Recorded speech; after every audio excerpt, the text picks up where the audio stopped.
What I believe is common sense, I'm learning it's not that common.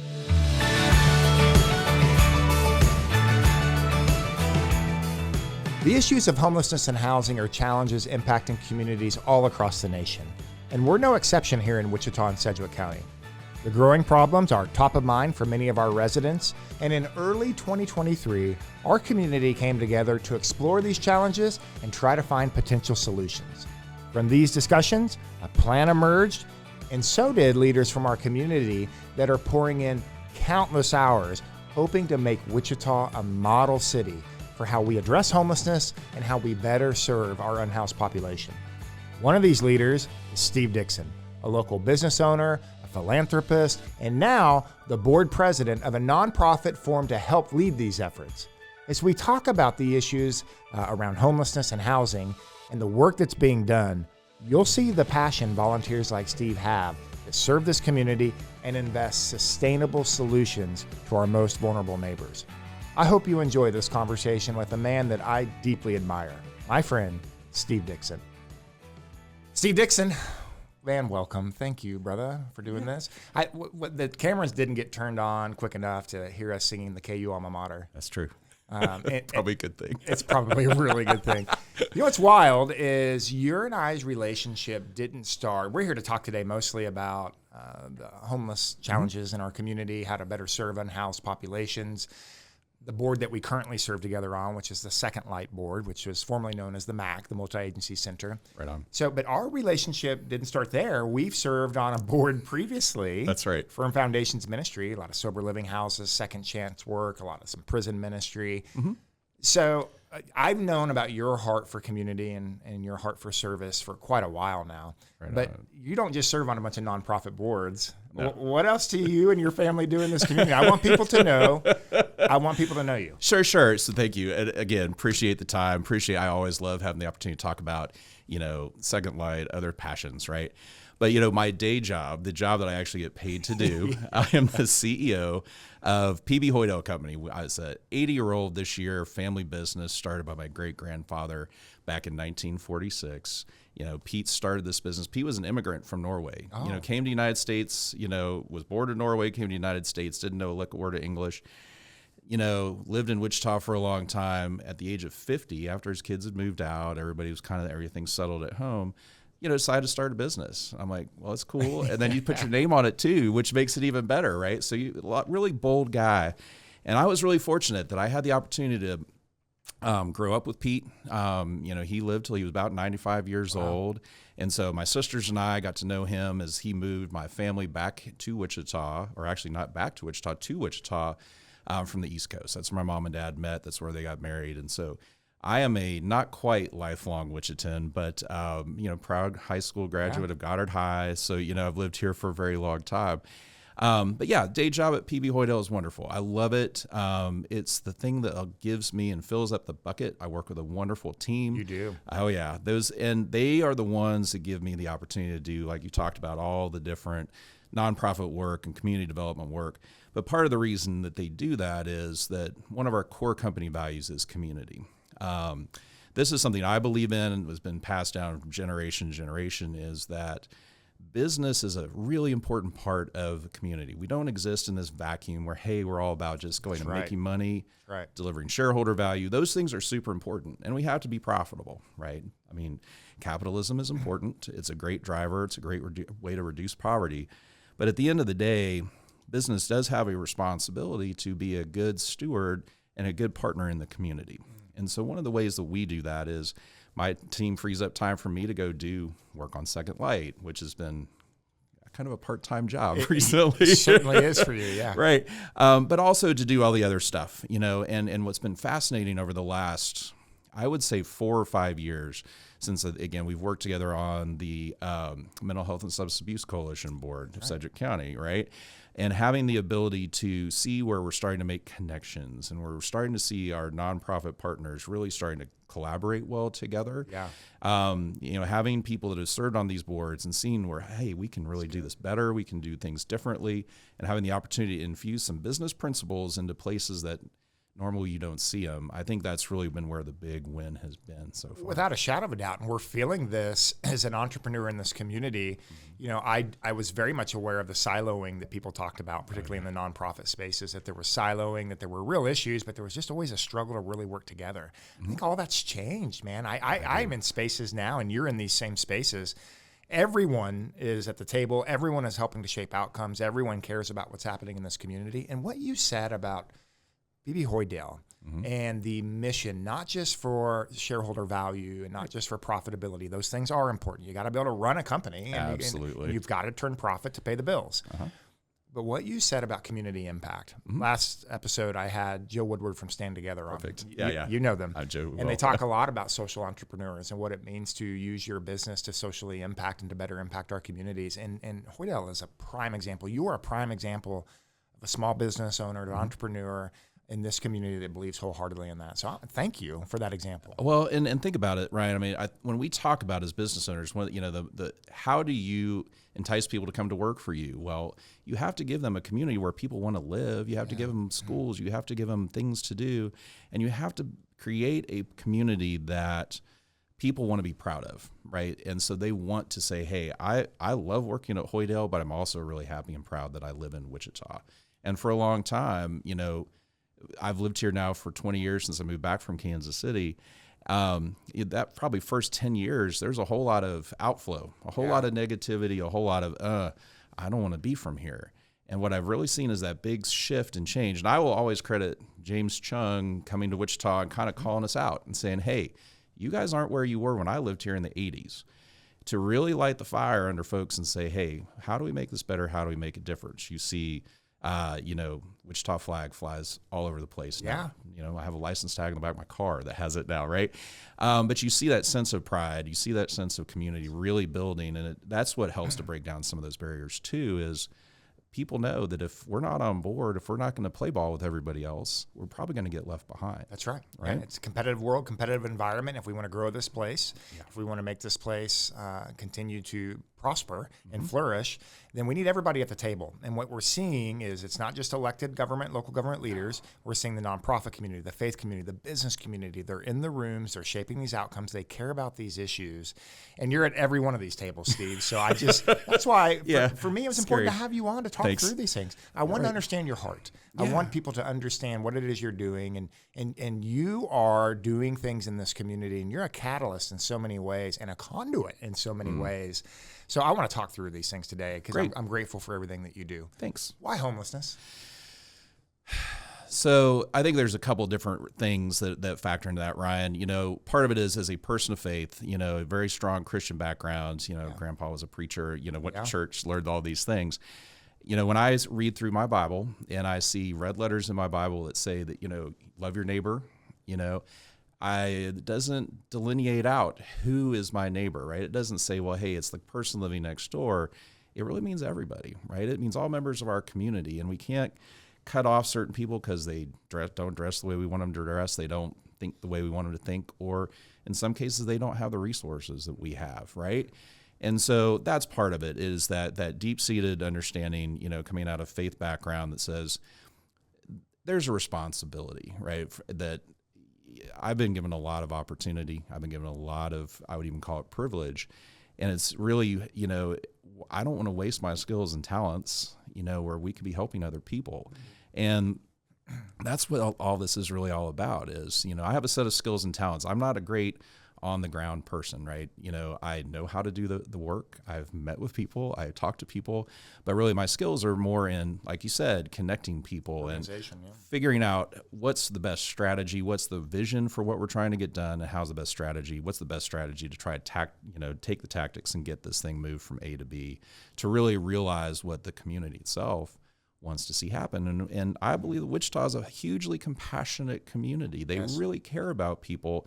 And, I talked to a lot of people about the homeless situation, and, it's a wide range of folks from, caregivers and nonprofit executive directors to business people. And I had a conversation with a business owner just last week asking him about his experience. And, it's rough. It's hard. I mean, we've had this experience ourselves in Wichita, definitely in our Oklahoma City office. people want to be compassionate. They care about people. I get messages from business owners around Second Light. They care about the homeless people. Right. They care about the people. But, it's hard because it's impacting their business. Yeah. And so how do we craft good solutions that take care of all the stakeholders around the table?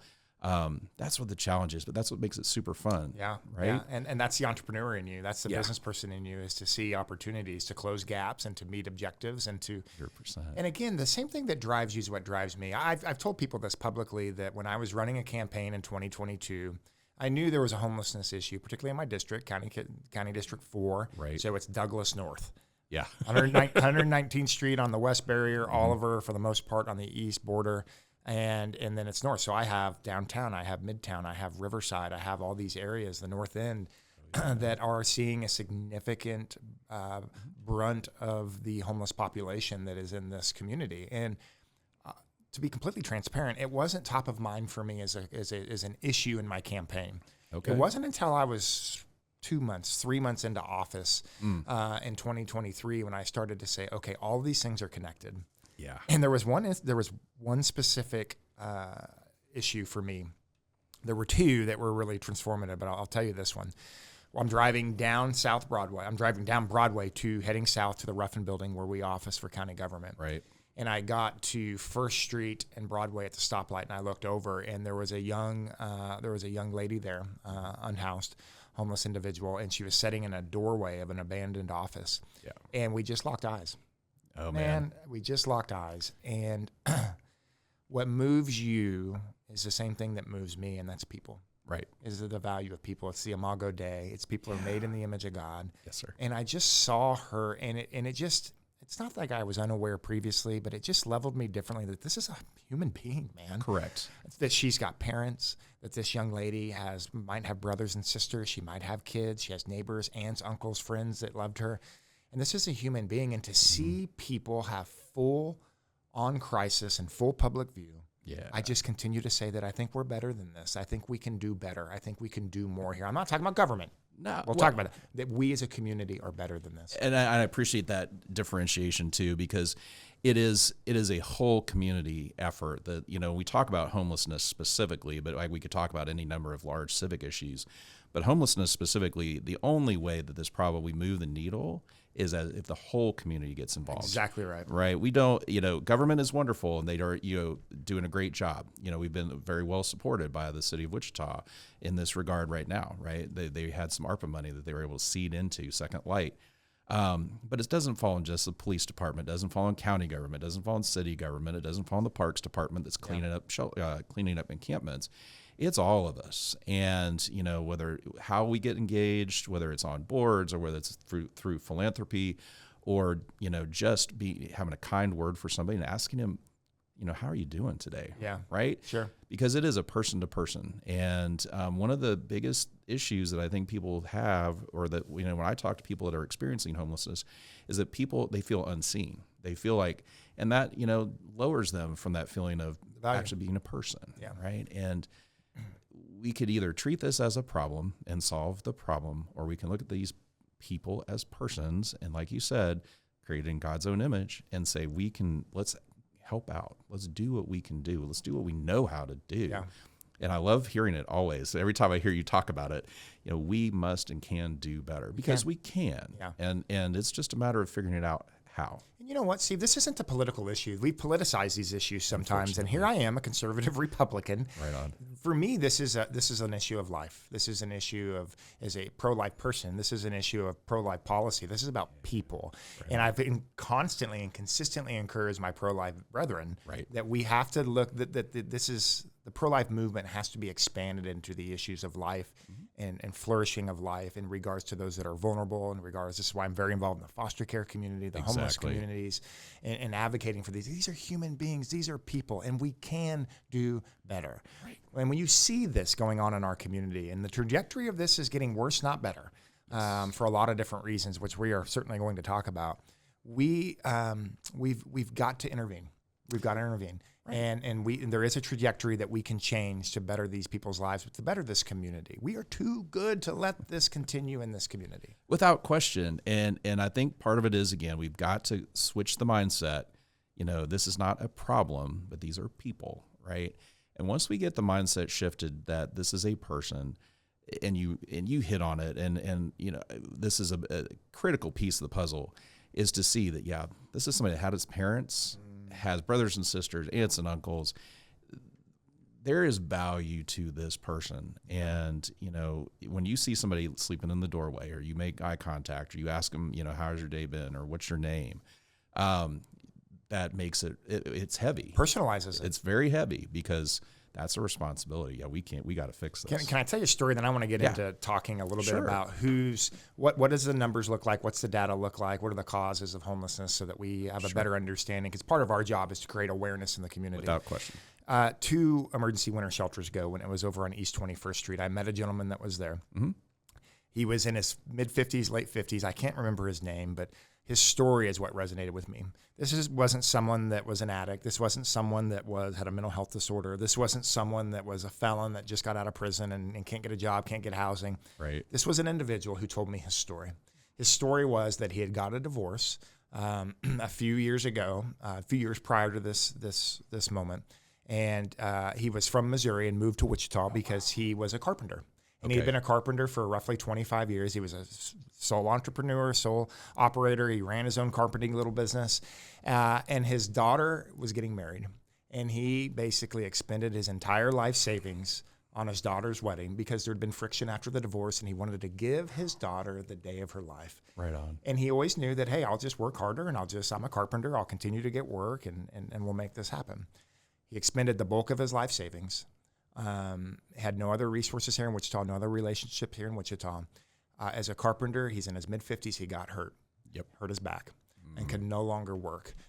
Again, he has no disability insurance. He has no work comp insurance. Right. He's an entrepreneur that worked for his own. 2 months led to 3 months, couldn't work. 3 months led to 4 months, missed 1 month of rent, missed 2 months of rent, was evicted, and was staying in the emergency winter shelter. His story was not a story of addiction or mental health. No. His story was an addiction. It was a story of love. He wanted to love and give his daughter the best day of her life. And then life happened and he got hurt. That moved me in a different way. I bet it did. Yeah. Cause it's those stories. And Ryan, I think that what it does is it cuts through a lot of the perception, right? That every homeless person has a mental health issue, or every homeless person, has an addiction problem. That's definitely not true. I mean, there are folks, when we'll talk about our hardest to serve, group. Clearly those are problems, but there are a lot of folks. And I remember talking to John Allison when he was running 259, several years ago, talking about the kids within the school district that are homeless and how about 1,100 in 259 district. Exactly. And they are bouncing from relative to relative or school to school, and how hard it is, for those kids to maintain current trajectory. You talk about kids coming out of foster care, 1 out of 4 will end up homeless within 2 years, which is terrifying. Right. And we both know that the one of the biggest indicators of future potential homelessness is a child enters, the foster care system, 25%, and those are things we can work on.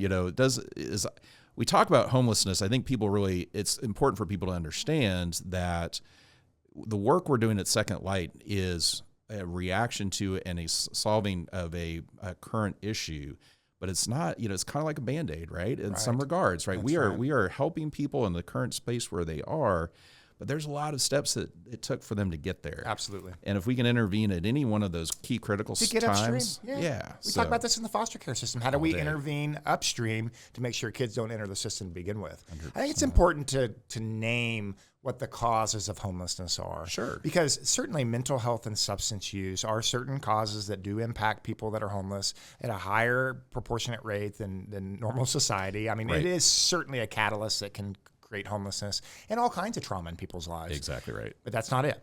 No. What we see in our homeless population is we see eviction. Mm-hmm. We see loss of job. Yep. We see if you have the scarlet letter F, if you're an old felon. We see it's very hard to get housing. It's very hard to get work. It is hard. It's people tough. Trying to restart their lives. It's very difficult. Divorce, domestic violence. Yes. On top of other issues, these are common things that cause and create an unhoused situation. Without question. And I think the hardest part for people that have not delved deep into this is to really understand there are a lot of these one, therefore, but, my flat tire so I couldn't get to work. Yeah. Since situations where there's a lot of people in our community that are living on that very ragged edge of, if I miss a paycheck or if I maybe miss two, then I get the eviction notice. Then that spiral is really hard to reverse. So we have data for that, Steve. So help the audience understand a little bit what it means to be cost burdened and what that looks like here. So there's two levels, cost burden, right? But the idea of cost burden is someone, whether it's an individual or a family, that is spending at least 30% of their take-home income on housing. And it's not just rent or mortgage, but you have to factor in taxes, you have to factor in insurance, and all these things that go into, having a place to live. And so the cost burden group here in Wichita is fairly large, right? And that's only at 30%. And there's another level, Ryan, that gets up to severely cost burden, which means that there are people in this community that are spending more than 50% of their take-home income on housing. So when you think about what does that really mean? It means that I don't have money to do anything else. I cannot save money. I cannot figure out a way to escape out of this cycle, because all I'm doing is just paying bills as they come in, or usually paying bills 2-3 months late. It's difficult to find transportation. It's difficult to find child care. They're incredibly vulnerable to life circumstances. It is literally a flat tire away. And I've seen numbers of cost burden, which is 30% or higher. I've seen numbers as high as 40% of our households are in this. I need to validate that number, but that's the recent number that I saw. But those that are severely cost burdened, and this is the reality that I think we have to name and make very aware to our community. They're, as you mentioned, they're not able to save a lot of money.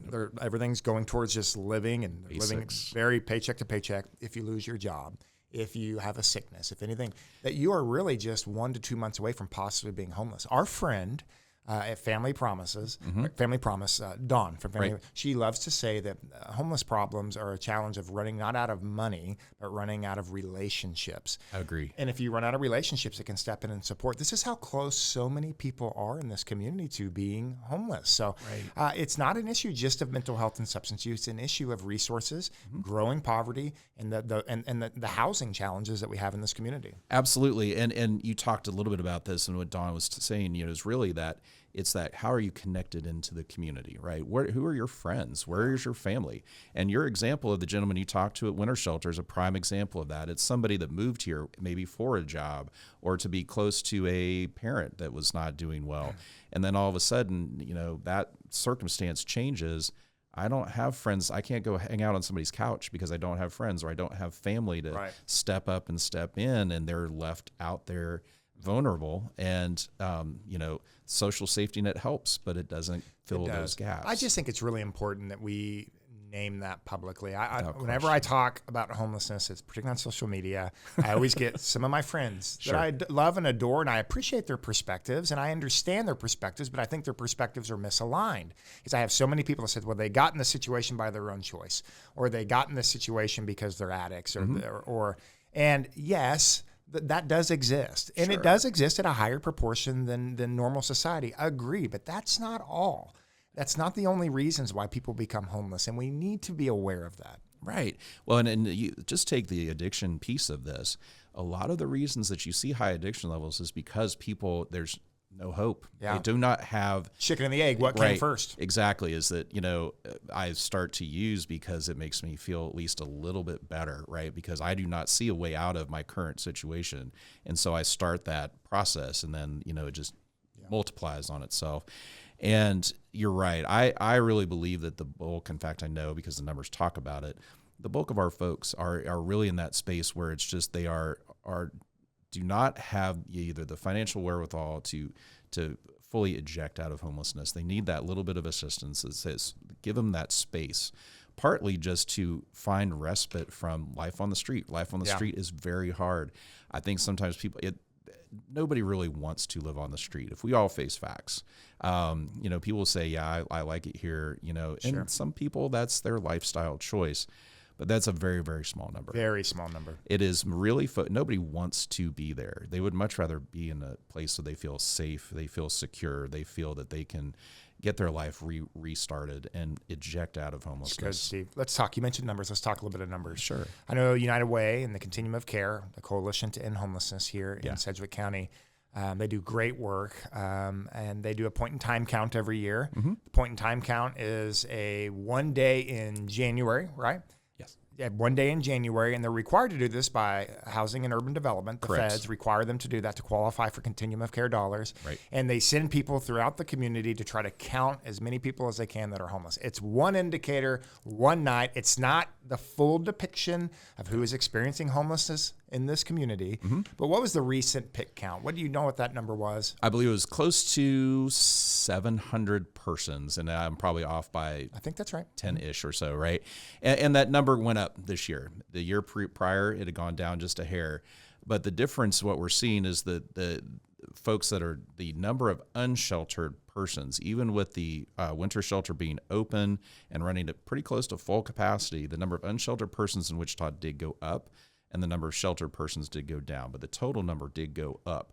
And so and you nailed this right on the head, right? This is something that it is a portion of our homeless population. Right. It does not count the people I'm couch surfing or I'm living with a relative or I'm doing this or whatnot. Or coming in and out of homelessness throughout the year. Exactly. And so while it's not just 700 persons, that is at least a marker that we can look at. And it helps to at least have some place to, hey, if we reduce this number by 10%, what does that look like? So it's a help. But at the end of the day, I think it misrepresents the total issue we have with homelessness, which is probably in the 2 to 3 times. I would argue closer to 3 times. Yeah, I've always used the number around 2,000 people, Yeah, and those I think that are it'd be experts in this space, they use that number frequently. Mm-hmm. I've had USD 259 people tell us that 1,100 of their students, 47,000 kids, 1,100 of their students are what they would deem as housing vulnerable or homeless or sleeping on couches, some sleeping in cars, a few sleeping in shelters. So this number is bigger than the 700 number. Without question. But let's talk a little bit about who it is that we're serving, and particularly at Second Light. So Okay. let's transition a little bit Sure. about what the role you're in now as president of this board. It was once called the MAC, the Multi-Agency Center, and Right. then we said, hey, we actually need to get a better name for this thing. It's now called Second Light. It is. It's at 10th and Main. Mm-hmm. Made a lot of news when the city of Wichita went out and bought the old Park Elementary and turned it into what we have called for many years this vision of creating a consolidated campus where nonprofit providers and health providers and mental health providers can come on site, and housing Right. providers on site, one place to administer services and to help people get connected to services. You're the president of this board. Yes. Tell us, what's Second Light? What's it doing? So Second Light, I think you gave it a great description, right? At the end of the day, there's 2 really key critical components to what Second Light does. The first, and what is currently active, is it provides, for the first time in Wichita, a 365-day-a-year, 24-hour-a-day shelter for folks that, to come on off the street.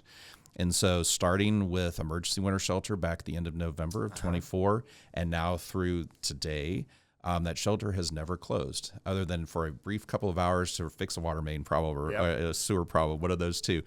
But that's the first time, at least in my known memory, that the city of Wichita, meaning our community, has run a shelter where persons can come in and have a place that is there for them to not only get fed, so 3 meals a day are provided. Mm-hmm. They have a bed to sleep in, and up until Monday of this week, when construction started on rehabbing the building, access to some limited services. So there's access to mental health care, there's access to some physical health care, and those services will continue and be ongoing through course of construction.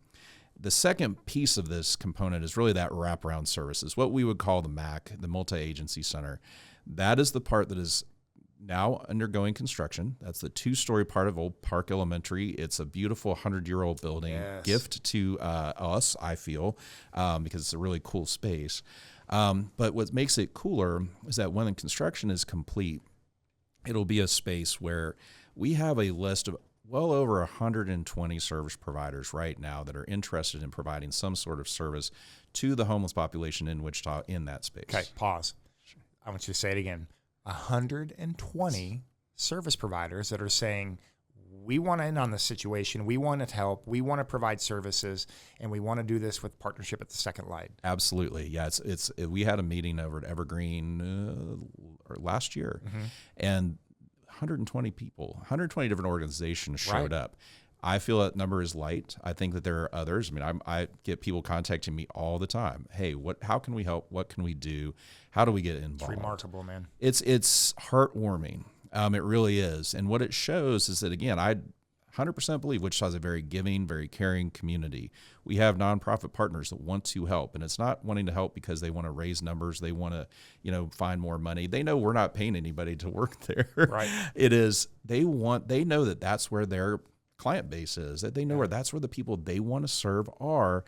And so what the beauty about the MAC is, what the beauty about what Second Light is going to be able to provide when construction is complete, end of this year, first part of next year, is that one space where I am now a guest at Second Light. I'm taking in shelter service. I walk down the hallway and I have access to any number of social-based services to help me figure out where I want to go next, right? But the long-term mission of what Second Light is designed to do is provide shelter space to, again, give people the sense of security and safety to come in off the street.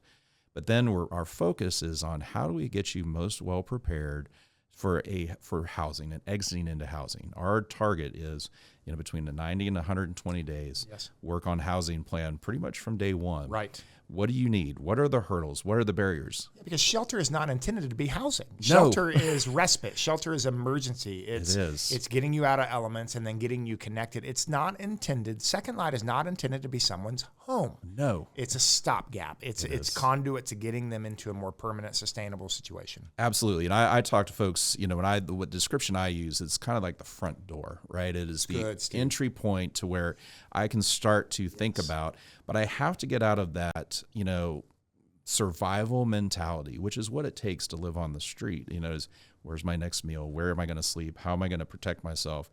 Get out of that survival mode into I'm ready to start thinking about the things I need to do, whether that is accessing mental health services, whether that is getting an ID, whether that is working with Social Security.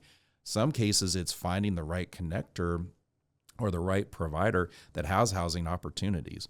But what we don't want to do is get somebody running through the process so fast that they exit out into housing and then they come back.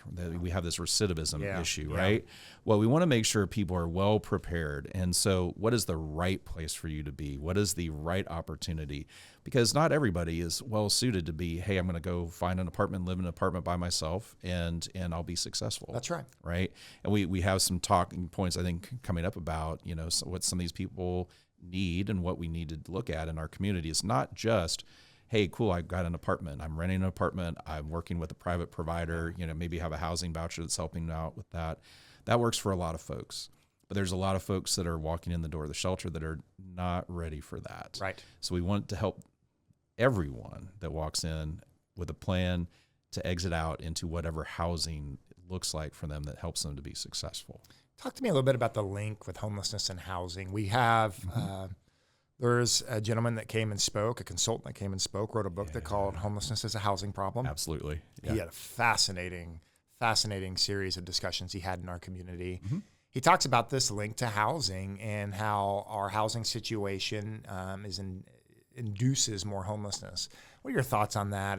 We have the housing first philosophies, and we talk a lot when it comes to housing and just putting people into housing is kind of what you said, and that's to solve all these issues. And tell me how there's a connecting link with housing and homelessness. So to start with, I think we go back to the concept that each person that walks in the door there is an individual, right? And that they have their own story, they have their own background, they have their own things that they're dealing with. And so cookie cutter solution doesn't exist for starters. That just, again, dropping somebody into an apartment is not necessarily the best thing for that person. So that's one. Number two, when we reduce the number of housing units, or right now, because housing units are hard to find, but they're also expensive, funding for housing is not exactly flowing, right now. I got asked this question a couple weeks ago at a public Q&A in District 1. We have all this housing that's sitting here. It's vacant, it's empty, it's whatnot. Right. But the hard part is that housing, the dollars required to upgrade that housing, to make it habitable, to make it safe, to make it someplace somebody would want to live, it's really expensive. And so, we need to find a way, an outlet where we can create more, affordable housing for folks that are ready to exit. We need to create more group home opportunities for folks that are not quite ready for living on their own, right? That need maybe a little bit more help in organizing day to day. And then in some cases, we would talk about permanent supportive housing. Those are folks that really need some help, in their day-to-day lives, or because they have a mental health issue, they may have a physical health issue. They're not really able to fully sustain housing on their own. Right. So there's a great place for what we call permanent supportive housing, and we need more of those units as well. So it's really, there's a lack of housing, but there's also, we have to be mindful that it's not just let's go build a bunch more apartments and shove people in. What do we need? And congregate poverty. That's not the solution. No, absolutely not. I mean, and you see this coming out of Bergen, New Jersey, that when you get to a functional zero goal, you are really creating mixed income housing and really building senses of community and giving people. And my personal story with that is, when I was mentoring through Big Brothers and Big Sisters, my little brother lived in a rent subsidized apartment in Overland Park. His mom had a job that paid her $14,000 a year, but she had 2 kids with a 3-bedroom apartment where a bunch of other, professional type folks were living. Her rent was subsidized. But those kids were exposed to people on a daily basis, not, other kids and other adults that said, hey, this is what it looks like to go to work every day. This looks like what it looks like to be responsible. Interesting. And, both those kids, have doctorate degrees because they had an opportunity. And that's really what it looks like to give people, or give especially kids, better places to live where you're not congregating poverty. Well, there is housing. There's a direct correlation, a strong correlation between housing and homelessness. One of the things that moved me to this space, here's what I've tried to expand the conversation in a couple ways. Some people get moved to the space of homeless services and they care about these issues because of compassion. Right. I think you got there because of compassion. I got there because of compassion. I got there because I see the value in people. And I just think that we're too good of a community to allow this to continue. Right. It's compassion. A lot of people get there. What I've tried to educate people is there's an economic reason why we need to be involved here, a significant economic, because a lot of the issues that we're seeing in regards to the rising cost of government, the rising cost of public safety, the rising cost with crime, a lot of these things are directly correlated to what's happening in the housing or in the homelessness situation. Yep. I've learned this is these things are so interrelated. You can't look at the homelessness, pull a lever and solve a problem. They're all interrelated. Right. And Absolutely. that's what makes this very, very complex. Exactly. I'll give you some examples. We had, you and I both contended that as business people, when these conversations started a few years ago in a broader way with Homelessness Task Force and some of these discussions that were taking place in those rooms, it said, hey, what's the data? Like, how am I supposed to go contend to my constituents that I think that we need to elevate this cause of homelessness if I can't justify it with data? And so what we did in Sedgwick County government, City of Wichita, we took the lead and basically hired the Public Policy and Management Center, WSU's PPMC, and they did a homelessness study, the cost of homelessness study, and a housing study to give us data to say, hey, it either is or isn't a crisis. Right. What did we learn in that study? Well, they initiated the first study, and we learned that homelessness is costing roughly $20 million a year in public services. That's right. A year. A year. And these people would say, well, wait a minute, time out. You're kidding, $20 million a year. Let me give you an example. First 100 days of the emergency winter shelter, EMS was called there over 600 times. I'm going to repeat it for effect. That's right. 100 days, EMS was called there over 600 times. When EMS calls go out, so do fire calls. So fire department was responding at the same time. It's a cost, just the EMS cost is upwards of $500 per trip. That's right. Per trip. Most of these individuals don't have insurance. You can't bill them for Medicaid or any of that sort. Absolutely not. This is bore by the cost of the taxpayer. It is. And the burden of the taxpayer. If you go to Via Christi, if you go to St. Francis, you go to St. Joe, and you talk to them about what the cost is, what they're having to endure because of these uncompensated trips, primarily for those that are experiencing homelessness, it's a significant cost. So, it is. And then we don't talk about policing, and then we're talking about the 911 cost, and we talk about the jail cost, and we talk about the cost of economic development in our community and the loss of business and community. Forget about the optic. I'm talking about the hard-nosed numbers that impact a community. It's compassion, it's economics. It makes sense to get upstream and make the investments that we need to change this trajectory. Well, and think about the lost opportunity cost too, right? I mean, when you've got people sitting in shelter, most of those people, if you go to talk to them, there's a significant portion of those persons that I would love to have a job. I would love to, because it gives me value. If it makes me feel worthwhile, it gives me something to do. And there is a huge loss of opportunity in people sitting around, in the shelter because they want to do something different. We just got to figure out how to make the connections and, again, give them the stability they need in the housing side. But we are losing out on probably some potential superstars in our community. We just don't know, right? And what I don't want to have happen is we don't want to see that opportunity lost through, just a year over year, decade over decade of not being able to serve those people and not be able to give them the hope they need to figure out where they want to go next. But yeah, the economics of this are mind blowing. I remember the initial study we did, even back with the Mental Health Coalition. High Utilizers Report back then. I mean, that was back in 2018. Do you remember those numbers? Yeah, it was $17 million. So it's gone up. But what it fried my brain. I'm going to just be very honest. As a business person, to see that the economic cost, $17-some million spent on roughly 500 persons. That's it. And again, I want to be hyper clear. It's not those 500 persons that are intentionally creating this issue, right? They just bring a lot of stuff to the table, and this is just the services it's required. And they're high utilizers of these public services. Exactly. And so that number blew my mind. And then when I see the $20 million number, and I'm like, that is where, yeah, I'm compassionate. I'm going to do this because I feel it's the right thing to do. But I love the economics of it too. And I love to be able to walk in and talk to funders and talk to other business people and say, hey, if we can work this towards a functional zero number, here's what we can expect to see. Because my nonprofit partners are all compassionate. They all get it. Yes. They want to serve people. Yes. But as business people, like, hey, let's fix this. If we fix this, look what's there's a pot of money sitting over there. We can fund a lot of interesting other things that people want from either county or city side. Right. When we're not spending money on EMS calls. You know what? That's a great concept. It's a great point. You mentioned nonprofits. You mentioned business. Let's talk about local government. Now, I'm going to make a comment. And remember, I'm a county commissioner, chair of the Sedgwick County Commission. Sure. I have taken an interest in this space for a lot of reasons. Right. One of the reasons is the compassion piece. The other reason is the economics piece. A very important reason is my district is really bearing the brunt of a lot of this and the burden of responsibility that goes with homelessness in this community.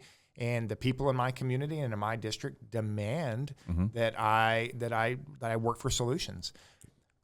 I say all of that, and then I'm going to say this, and I want you to hear me out, and I want your opinion. Okay. This is not a government problem to solve. Okay. Government has a role. Right. It has a role because of the public safety is involved. It has a role because of the cost to the taxpayer it's involved. But local government, it's not our job. It's not our sole responsibility to solve this problem. You hinted at it early. Mm-hmm. This is a community collaborative effort. Right. Nonprofits, private business, local government, faith community. Come on, my church folk. Come on, right. We need you in a big way. Always. So, what are we seeing? We're seeing the city of Wichita went out and bought a building. Right. And said, we're not going to operate a shelter. And I don't want the city of Wichita operating a homeless shelter, They didn't man. and I don't blame them. I get it. What do? They said, we're going to have a board established, Second Light board, of community individuals. The mayor's on that board. I'm also on that board. That's right. But they're going to be operators. Humankind, a nonprofit organization, is operating it. So they own the building. Mm-hmm. They put the infrastructure together, but they said, here, community, help us to solve this. Sedgwick County's role. Our role in this space has always been about mental health. Absolutely. The health outcomes, substance use. Why? Because we have ComCare. That's right. We have ComCare, and that's the role that we play here. So I want everyone to hear me very clearly, those on the right, those on the left, those that are benign in this conversation. Ryan Baty doesn't believe that it is government's job to solve this problem. Ryan Baty does believe government has a role. Right. And one of the things that we can do is help lead as conduit and really putting these things together and putting the pieces together so this community can have success. Am I right? Am I wrong? What do you think? I'm going to give you 100% right on that one. Ryan, this problem is way bigger than any one entity has the ability to solve. You talked about this. This is very complex. Yeah, there are government pieces to this puzzle. And yeah, I would love, as much government funding as we can flow into Second Light to flow into Second Light. I get it. Because that makes the philanthropic piece a little bit easier. But if we load all of this onto government, then we're kind of washing our hands of the problem, right? We're saying, hey, this is the county commission's issue, the city council's issue. And I lose then my tie. I lose my responsibility as a member of our community to help solve hard community problems. I believe it's every citizen's responsibility to work on these problems. Yeah. We see the collectivity that is being driven. People are working together. But I think if we have the mindset that it's always government's responsibility to fix stuff, we're never going to get it fixed, right? The money is not there. To be honest with you, the staff time, the people are not there. I mean, the county government, the city government are doing a lot of different things that are very basic service functions. We can't add this on top of that. Yeah. The money's just not there to do it. Yeah. And even if the money was there, why would we, there's other places we can spend it. We have to have a full community buy-in. We have to have full community playing in the game, because otherwise, if you don't have stake in the game, you don't care. Steve, and this is why when I heard that you were being announced as the president of the Second Light Board, I'm just going to tell you, man, I was so encouraged to hear it. I was grateful because I know your worldview, I know your heart, I know your resources, I know your connections, I know your care on this issue. Yeah. But I also know your philosophy is it's like, no, we're not going to go to the city of Wichita and just do this in the Sedgwick County and just do this and go to the state and just do this. Is you guys have a role because there's community interest here. There's a community, the community has a great need here. Absolutely. And organically, if we do nothing, if we don't intervene, this is going to get worse before it gets better and all those costs go up. Right. You have a role. We need you to have a role. That this community has to do this together. I'm so grateful that's your perspective, and I'm so grateful that you're working these things out. Sure. Way. Well, Ryan, because think about it. I mean, it's just it's partly common sense, right? At the end of the day, government has a limited role. I mean, there's only so much y'all can do. Sure. And it is, whether we call on our faith community brethren, we call on social services. There's a reason United Way has been in the community for over 100 years, yes. Right? It wasn't because we didn't need it. It's because widows and orphans, needed ICE at the time. That was where it started, right? Yeah. But way back, over 100 years ago, there's United Way was here. They met the gap. They met the gap. And that's what, as, federal funding drops, we can't expect, it can't get blood out of a rock, right? You can't expect to come to the taxpayers and say over and over and over and over, give us more, give us more. Yeah. It's got to be coming from a place of we have civic pride, we have civic responsibility, that as individuals that live within this community that we've got to do our part. Yeah. And whether that's financial, whether that's skills and talents, I love it. Time, whatever. I mean, help out. I want to talk about barriers, Steve. I got a couple more questions I want to ask because this has been, man, I get to hear you talk about this stuff a lot. So, sure. So, but hearing you, I get more and more encouraged when I hear you talk talk about these issues. But there are some barriers and there are some challenges. And one of the challenges that I think that we need to elevate to this community and make them more aware is that we do a really good job in this community of those that want help. Those that want help, those that are maybe just down on their luck, maybe it was an eviction, a loss of job, a divorce, a lot of different things. They want help, they're engaging services. We house about 80, those that we actually got 1,300 of those contacts last year. 80% of those stayed housed. Right.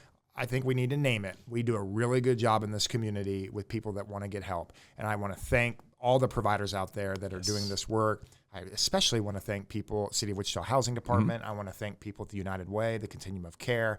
I'm thinking about Cole. I'm thinking about Matt. I'm thinking about Pete. Jenny. I'm thinking about all these folks over there. I mean, they're amazing. Yes. They're amazing. They do a good job. There's a second subset of the population that, man, we've just got to figure some stuff out with. Right on. It's what we're calling the hardest to engage. Right. These are individuals, for the most part, that are not seeking services. They're not seeking help. Many times it's because of severe mental health disorders. Right. It's severe addiction. It's physical or intellectual disability. These are individuals, and we're putting that number between probably 60 and 100 people in this community right now. And these are typically what we see that are on our streets right now. Right. the hardest to engage subset of the population, and it's going to require a different strategy. We're taking traditional homelessness services and resources that we do well with one part of that population, and we're trying to use those same resources and services with the hardest to engage. Yeah. And it's not working, is it? No, and it's unfortunate. And, we ran a quick pilot program. Yeah, tell them about the pilot program. Well, and it was and again, so I want to reiterate very much that, providers are working collaboratively together. They recognize that that we have this tough nut to crack, right? That there is this group of 60 to 100 to maybe 120 folks that really are actively running away from service in some regards, right? They are not seeking. They don't want help, partly maybe for a lot of different reasons. But that group got together and said, we need to do something, because not doing anything is not fixing the problem either. And they convened. They put a lot of intensive effort into, how do we do this on a by name basis? We are going to identify individuals. We're going to start to figure out and work collaboratively together to help these people, find housing, overcome the barriers that they have in life. Pilot program, is the reason we call it a pilot, right? You're trying stuff. You don't know what's going to work, what's not going to work. You start out very small. It was a group of, I think, 5 folks. And out of that group, one of the 5, so 20%, was able to maintain stable housing. One of the things I think that came out of this that I find, interesting is, again, what types of housing do we need? What do we need in the community to help help these people?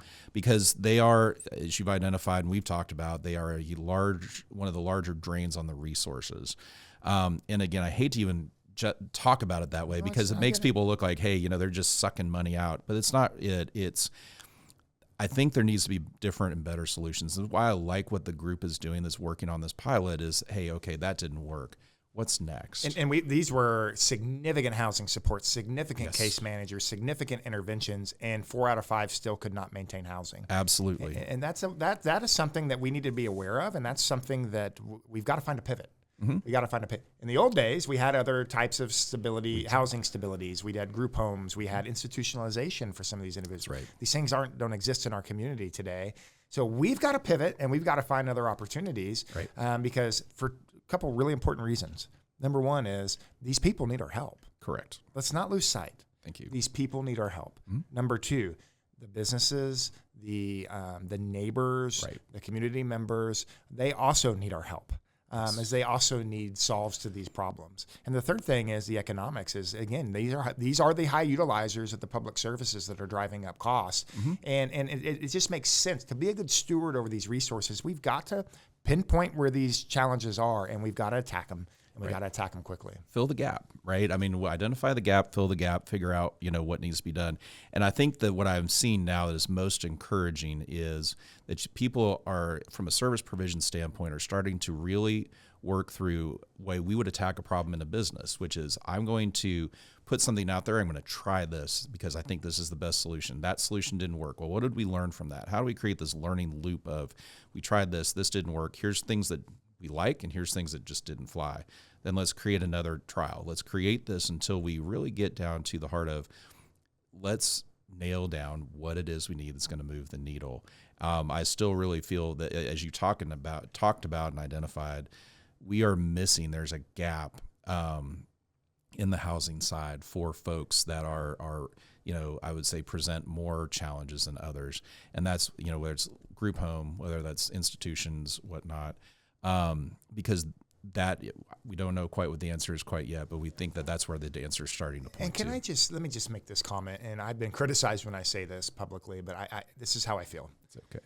It's not compassionate to let people live in our streets and live in alleys and live to where they are being preyed upon by people. Not everybody, when you drive down 2nd and Topeka, not everybody over there is homeless. There are people that are preying on these individuals. Absolutely. And what I hope this community does, and what I'm sensing in this community is, look, we take mental health very serious in this community. We are. In fact, if you are a threat to yourself or to others, we can involuntarily commit you for 72 hours. That's how serious we've elevated that crisis. Right.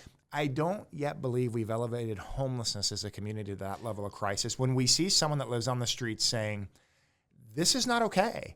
We are going to intervene because we care. This is an issue of compassion. This is an issue of, this is not, these are not habitable spaces for human beings to live in. Right. And what I've contended is that we need to elevate homelessness to a level of crisis that's worthy of intervention. These are human beings living on corners, being preyed upon by the elements and being preyed upon by wolves out there, trafficking, drug dealers. These women are being raped. These people are being beaten, and there's violence. We're leaving these people vulnerable, and I'm not okay with that. I'm willing to aggressively intervene because I care about these people. Right. And I think it's critically important for people to understand that, there is this subset of persons. And when you talk about victims and prey, right, that is it is true. It happens daily. And it is something that we as a community cannot tolerate. We should not tolerate is, people being taken advantage of, and whatever their circumstance is, whether it's because of age, mental infirmity, addiction issue, whatever. Again, no, we cannot let people take advantage of people. Those are the people that really frustrate me, that really, I'll just be honest, they piss me off because they are taking advantage of the most vulnerable people. They aren't going to walk up to me and say, hey, do you want to buy drugs? I'm like, yes. Hit the bricks, right? Yeah. But they know that if I go talk to this person here sleeping in the doorway, okay, I'll whatever it takes. Yeah. And it's sad. Well, Steve, I'll tell you that you and I could sit for hours and talk because we could talk about the data. We can talk about the women, and that we still don't have enough resources for women and children in this community. Correct. I would love to talk about the Union Rescue Mission and all the great things they're doing, and Family Promise and these other organizations and providers. We could talk for days. Yes. Last question, though, because I really want to hear it from you, and I want to hear your heart. What does success look like here? How do we define this? Yeah, so I will tell you, I think there's I'm going to give you two answers, right? There is the practical answer, which is, as a community, we've set this goal of reaching functional zero. And what that means, it's a national type benchmark that was originated again back in Bergen County with Julia Orlando. But really it means that we have more people exiting out of homelessness into housing than we do having people enter into homelessness. And I think it's a very highly admirable goal, right? At the end of the day, that's a super way to at least start the conversation. And we can focus that and target that on veterans. We can target that on families, whatever. But at the end of the day, if you really want my honest answer, I would love nothing more than to, and they'll take this hopefully not the wrong way, I'd love to shut down, my partners and say, we don't need a humankind. We don't need an open door, because guess what? We don't have, the homeless crisis is solved in Wichita. And whenever I talk to any of our executive director partners, one of the questions I ask is, are you willing to work yourself out of a job?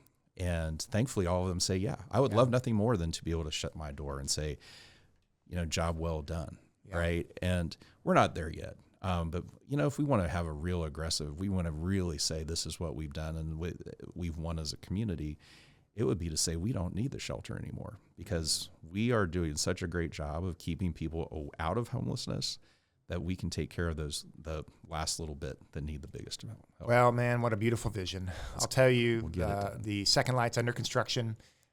First quarter next year is when we expect it to be completely done. Yeah. Absolutely. And can't wait. When all these providers that'll be on site, and it's hard right now. We're not an emergency winter shelter. We're shelter plus right now, to where we have the shelter. What we also have a few services, but the full multi-agency vision is coming. A vision that many people have had in this community for several years. Right. This is hard. We're in the messy middle. But can I just tell you, knowing that there's people like you involved, and there's an army of people like you in this community involved. Yeah. People like you involved help leading these efforts. I think our brighter days are ahead of us in this. So thank you, man, for coming on. Thank you for visiting. Thank you for the work you're doing. You're spending hours and hours and hours volunteering in this pursuit because you care. And I want you to know that we see you, we notice it, and we're grateful for you. Thank you. I appreciate it. Thanks for your work, bud. You're killing it, and you can't do it without you. Thank you, bud. All right.